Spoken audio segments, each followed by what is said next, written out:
comité régional du programme élargi de vaccination du littoral bénéficie dès ce 18 décembre au soir d'un stock de 74 000 doses de vaccin BCG et de son diluant. Cet approvisionnement met ainsi fin à la pénurie annoncée par le passé. Au courant de ce que nous avons connu une petite période de rupture en cette BCG et aujourd'hui nous avons eu la livraison, c'est pour ça que je crois que vous avez vu cette voiture, vous êtes venu vous enquérir la situation, voilà effectivement ce qui est. Nous avons reçu le BCG et nous sommes suffisamment contents. Et dès ce 19 décembre, le vaccin sera disponible dans les différents districts de santé de la région. Nous allons nous mettre directement à les faire des paquets et nous allons saisir les responsables des districts de santé. Ce qui est sûr, pour les districts de santé qui sont dans la ville de Douala, dès ce soir, ils auront l'information. Il faudrait qu'à partir de demain, le vaccin soit disponible dans les formations sanitaires. Nous allons leur donner comme instruction.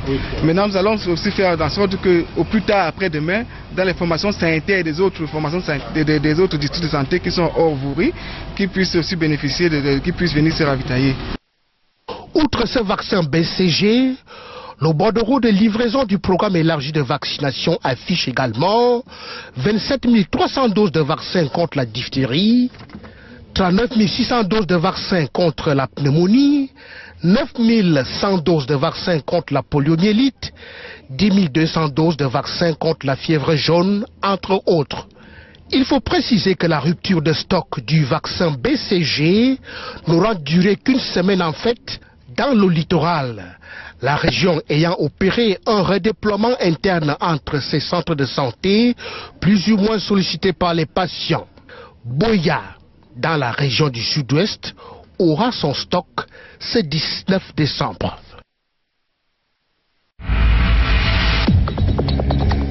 C'est un ingénieur général de génie rural, diplômé de l'école inter-État des ingénieurs de Ouagadougou, qui est le nouveau directeur général adjoint de Kamwata. Il est nommé à l'issue d'un conseil d'administration extraordinaire présidé par Jérôme Obieta, le président, et le ministre de l'énergie et de l'eau. Dr Basile Tanganakuna était porteur d'une communication spéciale du chef de l'État. Il était question que je transmette cette haute instruction au conseil d'administration.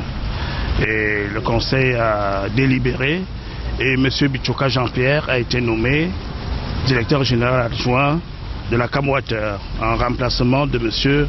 Ngompa Félix. J'aurai une réunion tout à l'heure avec le directeur général et son adjoint pour leur dire de bien préparer l'étiage. Vous savez qu'il va faire très chaud là et il faudrait que les populations aient de l'eau potable.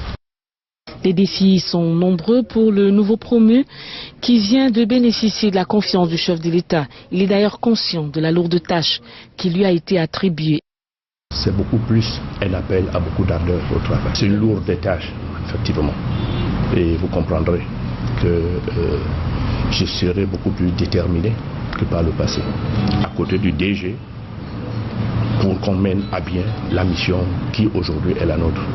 Et particulièrement en prime, mener de façon harmonieuse le processus de clôture de fin d'affermage. Jean-Pierre Bichoka était jusqu'à ce jour le conseiller technique numéro 1 à Kamwata.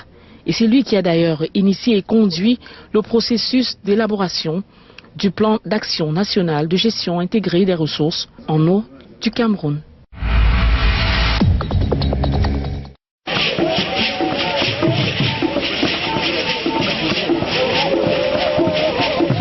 Une soif de ressourcement, volonté de renouer avec le passé, convergence et ralliement des bangous de naissance ou d'adoption partageant la même culture. Nous sommes à l'esplanade de la chefferie, au cœur de la clôture du festival Kebou Ponyep 2017. À un moment pendant lequel le peuple bangou a déployé avec face et solennité les multiples facettes de son identité culturelle. Une démonstration d'attachement des fils et filles bangou à leur histoire, culture et tradition. Véritable samba d'une communauté mue par un même élan d'unité, de fraternité, de solidarité, soucieux de partager ses valeurs culturelles avec le monde extérieur. Outre la parade du chef supérieur, personnage emblématique, politique et religieux, la sortie des sociétés secrètes, la mystique du cône, de Kebou, variété de bananes, symbole de la résistance et la résilience, puisque ce peuple a connu par le passé des moments difficiles et douloureux. Mais aussi la récompense des lauréats issus d'autres disciplines. Que l'unité fait la force. Vous voyez, quand vous regardez cette esplanade, vous voyez le nombre de personnes, on pourrait dire 10 000 personnes, le minimum de personnes qui sont sur cette esplanade. Vous constatez que le peuple Bangou avait besoin de ce festival-là. Et comme vous le constatez, la joie que nous avons signifie que les Bangouillards de l'amour. Le thème de ce festival, c'est le Nkongnipoignop, c'est l'amour. Et nous, en tant que porteurs de vision de ce festival, je pense que l'avenir est devant. En effet, Bangou, situé dans le département des Hauts-Plateaux, fut fondé vers la moitié du XVIIe siècle par un chasseur. Pour exister, ce groupement a eu à lutter pour se maintenir, affirmer sa souveraineté et réaliser son expansion. Nous venons recevoir des documents, des médicaments de la diaspora. C'est des kilos, hein. C'est plus de 30 cartons de médicaments que nous avons reçus de la diaspora. Cela signifie qu'il y a de l'amour pour ce village. Malgré le fait qu'ils sont à l'extérieur, le cœur est au Cameroun. La clôture du festival Kebou était présidée par le ministre des Arts et de la Culture, ici représenté par le professeur Pascal Guy-Kanté, ministre secrétaire général adjoint des services du Premier ministre.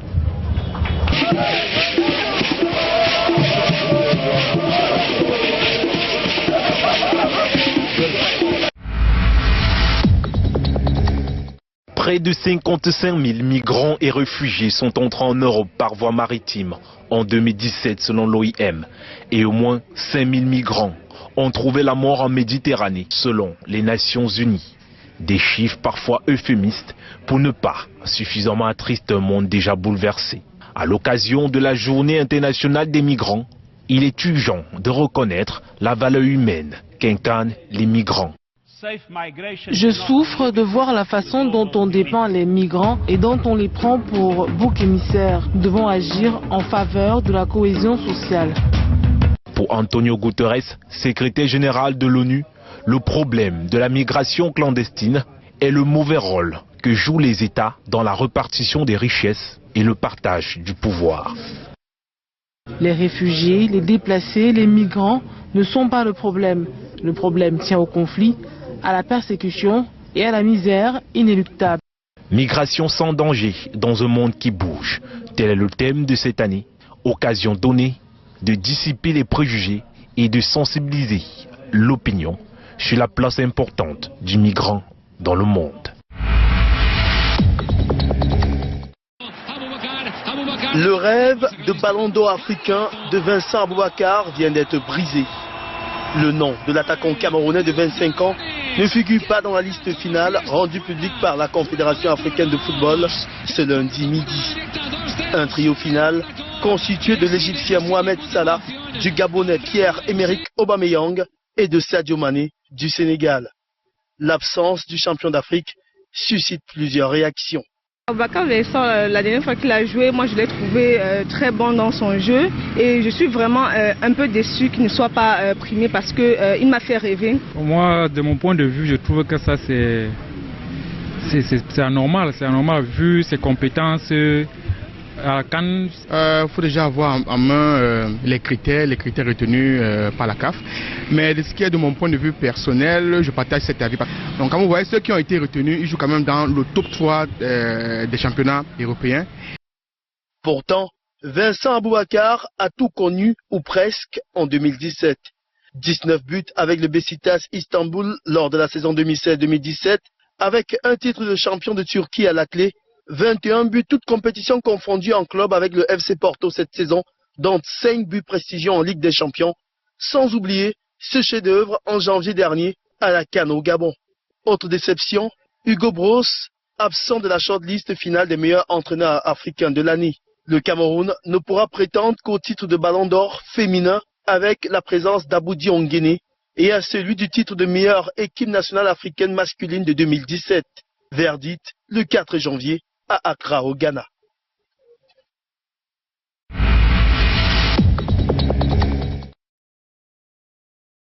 Les articles pour enfants ont envahi les vitrines des magasins de vêtements de la ville de Douala. Des cérémonies d'arbres de Noël et les fêtes de fin d'année sont en vue. Les commerçants ont donc prévu un arrivage spécial constitué des plus beaux ensembles pour filles et pour garçons. Des robes princesses et les accessoires venus tout droit de la Chine ou de la Turquie. Des articles vendus entre 3 000 et 30 000 francs CFA la pièce. Les parents, elles préfèrent aujourd'hui les enfants parce qu'elles se disent après la fête l'enfant peut porter. Les années passées, on était plus basé sur des robes princesses. Pour attirer la clientèle, tous les moyens sont bons. Les pieds sont là. Les pieds sont là.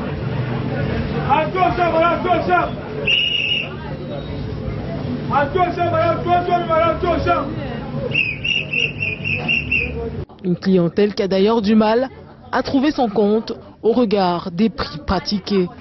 Pour la chaussure, surtout pour les garçons, c'est quasi difficile. Pour les filles, c'est abordable. Les moins nantis se tournent donc vers les friperies. Bon, les prix varient ici là, les prix sont discriminatoires. Les prix ne sont pas linéaires puisque on juge en fonction de la tête du client. C'est pas facile avec l'embouteillage. Apparemment, il n'y a pas trop d'arrivées. Donc, il n'y a pas de nouvelles choses. C'est comme nous sommes en train de constater. Plus que quelques jours pour la fête de Noël. C'est une période décisive pour ces vendeurs de chaussures et de vêtements. Dès le 2 janvier, ils seront contraints de tout mettre en solde.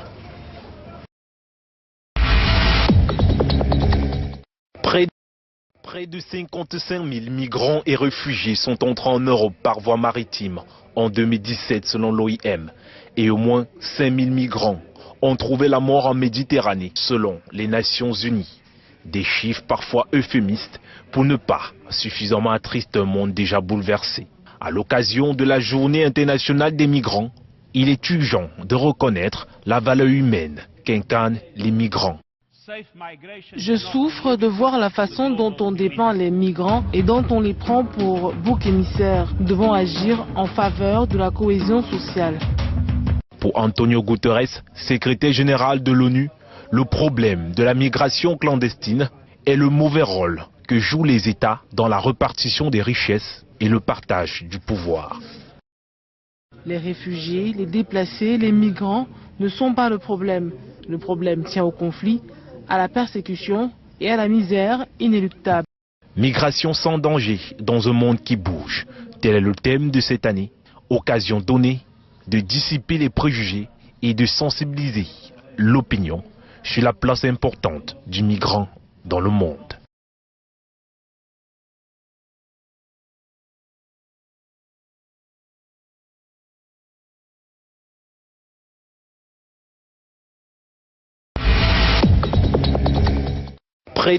Dans leur plus belle tenue, même si la poussière ne facilite pas l'élégance, les élèves de la maternelle franco-arabe de la mosquée centrale de Bafoussam vivent le départ en congé de Noël. Ils tentent comme ils peuvent de restituer ce qu'ils ont appris pendant le premier trimestre.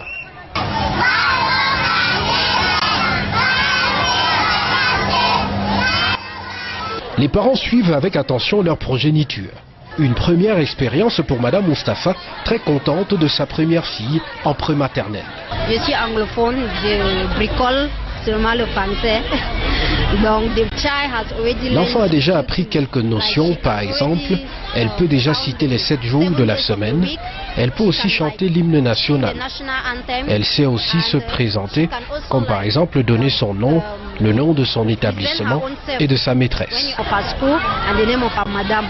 L'apprentissage du français, de l'anglais, avec en toile de fond l'arabe, sonne comme une nécessité pour ces enfants.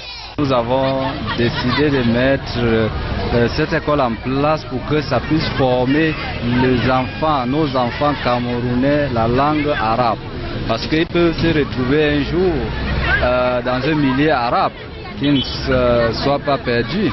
Pour ces tout petits qui vont à la maison pour 3 semaines à compter de ce lundi, la directrice a un message à l'endroit des parents. Vous m'avez confié les enfants en bonne santé. En ce jour, je les remets en bonne santé. Et je vous prie de bien les garder en bonne santé pour qu'ils me reviennent également en bonne santé pour la bonne continuation de l'école.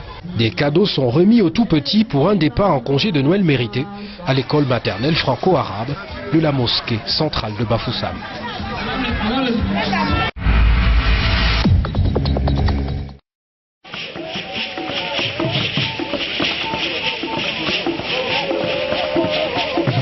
Une soif de ressourcement, volonté de renouer avec le passé, convergence et ralliement des Bangous de naissance ou d'adoption partageant la même culture, nous sommes à l'esplanade de la chefferie, au cœur de la clôture du festival de Boponiep 2017.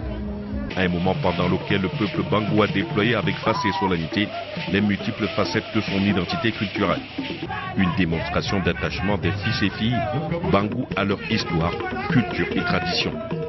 Véritable samba d'une communauté mue par un même élan d'unité, de fraternité, de solidarité.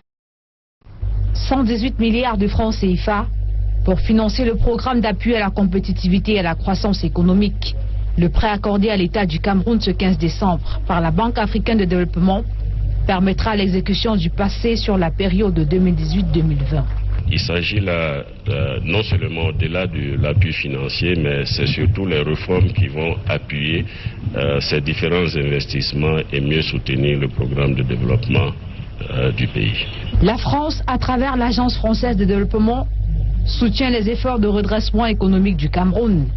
La signature de ces deux accords entre l'AFD et le ministère en charge de l'économie est relative au prêt de soutien budgétaire 2017-2019 d'un montant de 262 milliards de francs CFA. Ici, la signature du procès verbal des discussions du projet de promotion intégrée des petites et moyennes entreprises axé sur le renforcement du Kaizen. L'agence japonaise de coopération internationale met à la disposition du Cameroun 2 milliards de francs CFA pour l'amélioration de la qualité et la productivité des PME. Le projet Kaizen, dans sa phase exploratoire, a démarré il y a 2 ans. Et le but était, comme le projet était nouveau au Cameroun, de former des Camerounais qui pouvaient faire le travail que les Japonais ont eu à faire pendant ces 2 ans avec nous. Je peux dire très objectivement que cette phase-là s'est déroulée avec beaucoup de succès, tant au niveau des entreprises qui ont été entraînées à la méthode Kaizen, qu'au niveau de nos frères qui ont été formés dans cette méthodologie-là, dans les bureaux d'études, dans l'administration et dans le secteur privé, à savoir les entreprises. Sur la base de le fruit de ce projet de première phase, donc nous avons maintenant aujourd'hui le plaisir d'annoncer la signature de la démarrage de deuxième phase à partir de l'année prochaine, qui dure pour 4 ans d'année à partir de l'année prochaine. Au cours des 3 cérémonies de signature de convention de ce vendredi au ministère de l'économie, de la planification et de l'aménagement du territoire, Paul Moutazé a dit la gratitude du gouvernement camerounais à ses partenaires pour ses concours financiers.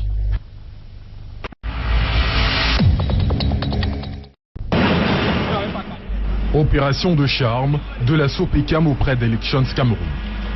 À l'approche des échéances électorales, le président du conseil d'administration de la société de presse et d'édition du Cameroun a ouvert ses portes à l'organe en charge des élections au Cameroun.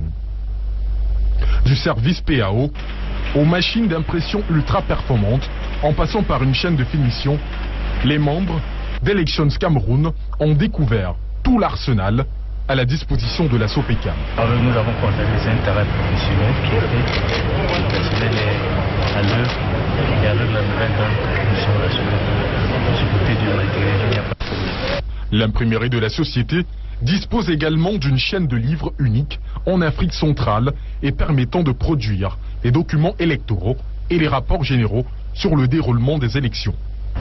Même si on dit qu'il y a 10 élections, 15 élections, la SOPECAM, grâce à l'outil de travail, à l'outil de production mis à sa disposition par son Excellence Monsieur le Président de la République, est aujourd'hui capable d'effectuer tous les travaux qui peuvent lui être demandés. Ce dispositif technique permet à l'imprimerie de la société dirigée par Marie-Claire Nana d'atteindre une capacité de production moyenne de 4 200 000 bulletins par jour, avec un délai de production compris entre 6 et 30 jours.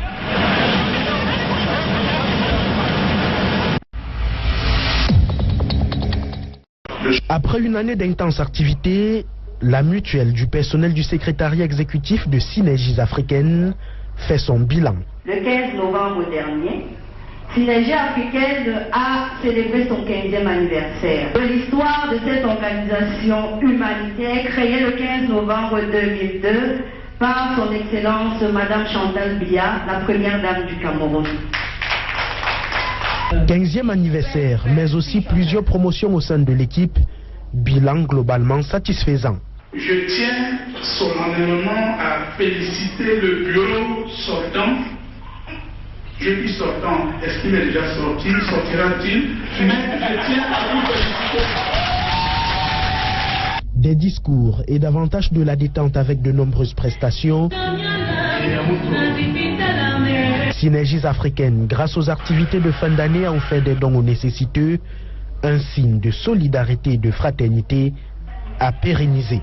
Il nous appartient de valoriser le vivre ensemble et de cimenter la cohésion au sein du personnel, au sein des différents environnements auxquels nous appartenons. Cette soirée nous offre l'occasion de réaffirmer notre détermination à affirmer davantage ces valeurs. 2018 s'annonce en couleur et la mutuelle du personnel du secrétariat exécutif de Synergies africaines compte travailler d'arrache-pied pour de meilleurs résultats.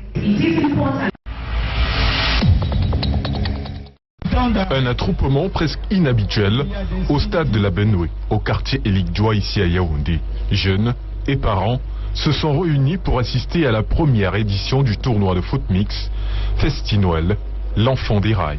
Comme l'année dernière, j'ai pris l'initiative d'organiser ce festi pour remercier mes frères, tous les parents du quartier, pour encourager la jeunesse d'Oyakrai et animer les fêtes ici. Et la fête a démarré par une rencontre de femmes. Un tournoi organisé par la Fondation L'Enfant des Rails, mis sur pied par l'internationale camerounaise Gaëlle Nganamut. Le fait a pour objectif de promouvoir le football féminin et promouvoir soutenir la femme et comme toute association.